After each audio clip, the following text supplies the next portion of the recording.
All right, what's going on, you guys? Nick here with Nick's on the Power. So I've got a couple interesting stories for you guys today. The first story is going to be about a guy named Miles Taylor. So Miles Taylor has cerebral palsy. And you guys have probably seen this video on Instagram where he's deadlifting 200 pounds at a body weight of 99 pounds.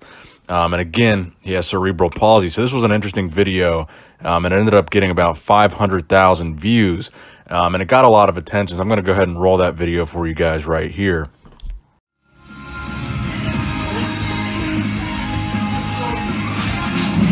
Go, go, go, go, go, go, go! Get your hands through it, get your hands through it! Go! Get out, get out! Get someone through! Yeah! Yeah!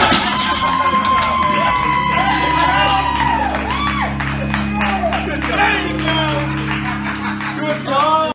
So with 500,000 views, this video clearly got a lot of attention, and it was kind of a pretty impressive video. And he even mentions in the caption there that he was hitching a little bit and that the coach is the one that taught him how to hitch, which is, to me, probably the best part of the video. But the video got a lot of attention. A lot of people were tagging me in this video, as you can see in the screenshot here. And it got the attention of Arnold Schwarzenegger himself.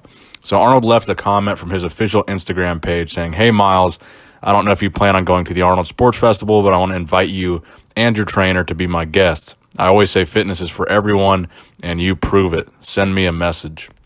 So I don't know about you guys, but I think it's really, really cool that Arnold Schwarzenegger not only took the time to leave a comment and acknowledge that this video was impressive and inspirational, but he also went out of his way to invite this guy to the Arnold Sports Festival as his special guest, which I think is going to be pretty cool. I mean, we're about 3 weeks out right now. Everybody's getting very excited for the Arnold, and I'm sure this guy is going to have the time of his life at the Arnold with whatever he decides to do. Even if he just walks around the expo, I think walking around the expo is one of the most exciting things, in the fitness industry today. The Arnold Classic Expo is the biggest expo in the world. And if you've never been, I think it's certainly worth going at least one time in your life. So the next story that I have for you guys is an update on the Brittany Dawn fitness scam. So you guys might remember Cassidy Campbell posted a video a couple days ago, and we covered it in a news video. The title was, "Dad Confronts Girl Who Stole Money from His Daughter." It's got 332,000 views as of right now, and it's making a lot of noise in the fitness community, and several other YouTubers have made videos on this topic, and there's a lot of people in the comment sections of these videos claiming that they were also victims of this scam. So on February 6th, 2019, the girl in question, Brittany Dawn Fitness, uploaded a video titled "My Public Statement About the Past 24 Hours," which was essentially an apology video. Now, typically when someone has to make an apology video on YouTube, they're generally not well received. Number one, because they probably did something pretty incriminating to actually have to make a public apology. And number two, the apologies are rarely ever genuine. And they're typically just an attempt to kind of save what's left of their image. And for the most part, apology videos just feel pretty see-through and just made out of necessity rather than sincerity. Now, this apology video is what I believe is probably the most disliked apology video in fitness YouTube history, with 11,166 dislikes at the time of recording this video and only 1,468 likes, which is probably the worst like to dislike ratio I've ever seen on a fitness video, period. But probably the most dislikes to likes I've ever seen on any apology video in the fitness YouTube community.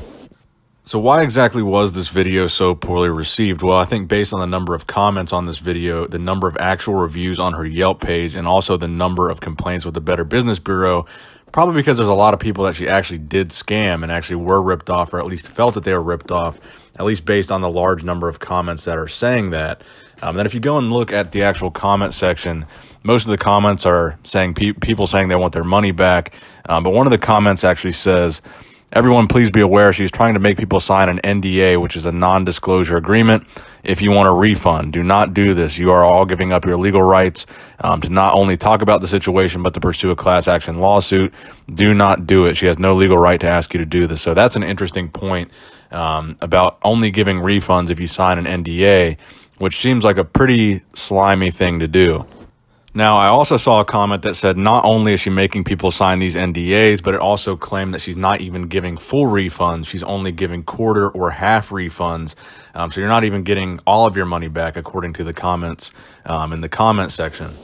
So if it's true what this comment says about her forcing people to sign an NDA, To me, that would suggest that the person is probably guilty of what they're being accused of, because if they're giving you a refund, they don't want the reason for that refund to get out. So if the reason for the refund is that you were scammed, then you sign an NDA and you can't talk about the fact that she basically admitted you were scammed by giving you a refund, because to refund you is basically acknowledging that there was some wrongdoing on her part.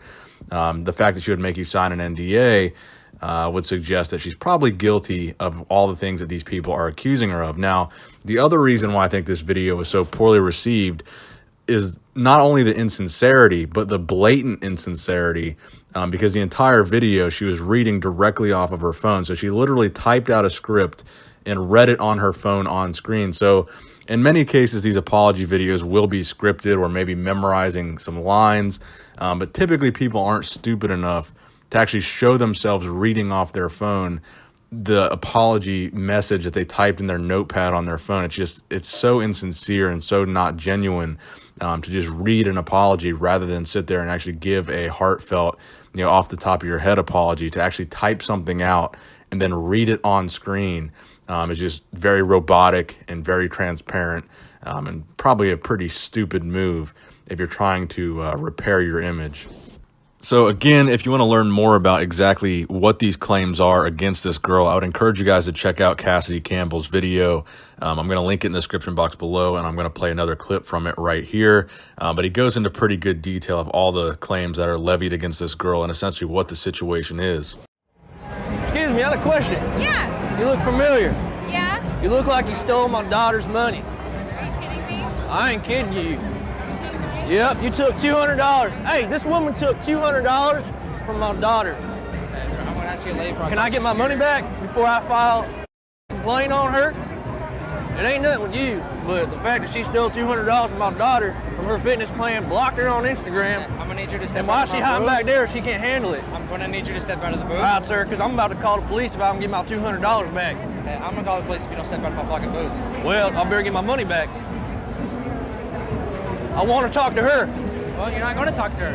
Why do you got a problem with me? Is it okay Because to steal you're in money? my booth Sir, harassing you need to people. calm down. Get a dip. You get a dip, sir. Come on down. Well, you just talk to her real quick. I got. Because again, prior to this whole scam situation, I had never even heard of this person. But based on the feedback that she seems to be getting on these videos, and the comments that I've seen, the reviews that I've seen on Yelp, the reviews that I've seen on the Better Business Bureau, it seems like there might be a lot of truth to this based on the vast number of people that are actually coming out and speaking up. And it's probably also evident of guilt that on the majority of her videos, you're going to click them and you're going to see that the comments are disabled on most videos while the ratings are not, but the comments are, which I think is kind of interesting, that you wouldn't want to deal with comments if you're not guilty. Now, I do think the fact that she's getting death threats is a little bit extreme and probably my least favorite part of the internet. I mean, come on, really all she's being accused of doing is being a shitty coach and ripping people off with their training programs. And that's not really something that constitutes a death threat. However much her training programs cost, I don't really know, but it can't be more than like $100 or, something insignificant like that. Not to say that justifies the fact that she's scamming people, but I think a death threat is a little bit extreme there. That's right. This for all the girls she stole money from. You look like a Cheeto. You look like a Cheeto. You look like a Cheeto. Now, the next story I have for you guys is about the golden era bodybuilding legend, Robby Robinson. So Robby Robinson is 72 years old. You guys know he's still in fantastic shape. You still constantly see him at Gold's Gym Venice. He's constantly posting pictures, posing, training, flexing at 72 years old at Gold's Gym. Now, recently there was a post on GoFundMe and a bunch of posts on Instagram as well, saying, "My good friend and fitness legend Robby Robinson has been fighting sickle cell anemia his whole life. Currently at 73, he is in the toughest stage of his battle. Robby is having to undergo many medical procedures and blood transfusions. During this, he is unable to continue his work as a personal trainer and speaker. To help with the cost of his ongoing medical fight, he is currently taking donations. I want to help him get well so he can continue helping others." So if you go to the GoFundMe page, the goal there was actually $7,000. And they actually surpassed that goal and reached $7,171 in just 2 days of this campaign being up. So I'm going to post a link to this campaign in the description box below if you guys want to go donate. I'm sure even though you're going over the goal, it would be tremendously helpful for Robby Robinson. Now, there's not really much information on how severe the situation actually is or what exact medical care he's undergoing right now, but I'm sure whatever it is at the age of 73, having something that's going to hospitalize you isn't going to be cheap. And it's probably going to be pretty concerning health-wise when you're that age and you need to be hospitalized. So hopefully whatever money he does get from this GoFundMe can help him out with whatever he needs, whether it be medical bills or just the fact that he's not able to do personal training right now, help him out with whatever bills he has. So I'm going to link that in the description box below. Now, the final story that I'm going to have for you guys today is going to be about Brandon Curry at 3 weeks out from the Arnold Classic in Columbus, Ohio. Brandon Curry posted this clip on his Instagram page, Training Back. And in my prediction video that I did maybe a month ago or a couple of weeks ago, whenever I did it, I had Brandon Curry in the top 3 at the 2019 Arnold Classic in men's open bodybuilding, and I still stand by that prediction.